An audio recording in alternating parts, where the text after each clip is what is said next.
Saudara, sehari setelah demo mahasiswa yang mengkritik imbas efisiensi anggaran terhadap biaya pendidikan, Presiden Prabowo Subianto mencopot Menteri Pendidikan Tinggi, Sains dan Teknologi Satrio Brojonegoro.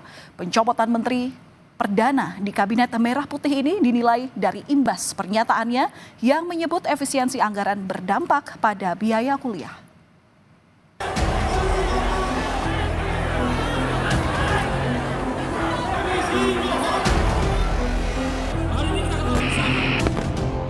Aksi unjuk rasa mahasiswa terjadi di sejumlah daerah.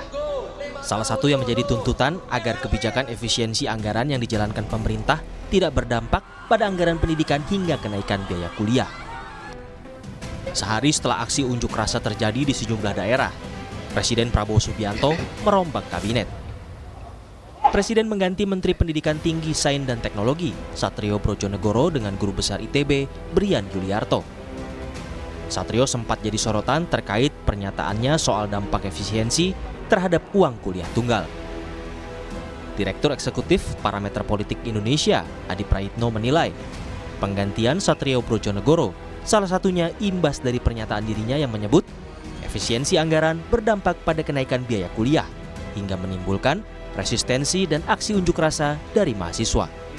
Pernyataan Menteri Tinggi dan Ristek itu kan mengatakan bahwa efisiensi itu berpotensi akan menaikkan SPP yang kemudian terjadi pada mahasiswa. Salah satunya misalnya soal BOPTN, yaitu bantuan operasional untuk perguruan tinggi, itu kan yang kemudian menimbulkan permasalahan karena tak lama setelah itu kemudian dibantah oleh pemerintah bahwa yang terkait dengan SPP, biaya pendidikan itu pasti dijamin tidak akan tersentuh apapun terkait. Perguruan tinggi dan Ristek ini tidak terafiliasi atau tidak memiliki backing politik partai manapun.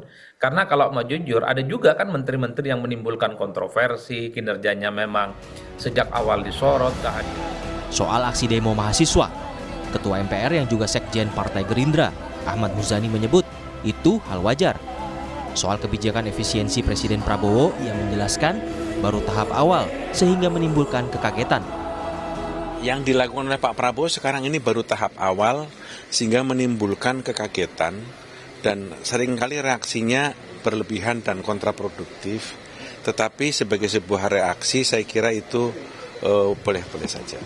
Karena itu reaksi itu terjadi bukan hanya di masyarakat, tetapi reaksi itu juga terjadi dalam internal birokrasi dan pemerintahan, misalnya tentang penghematan, karena kan sekian lama birokrasi bergerak dengan pengetatan yang relatif longgar.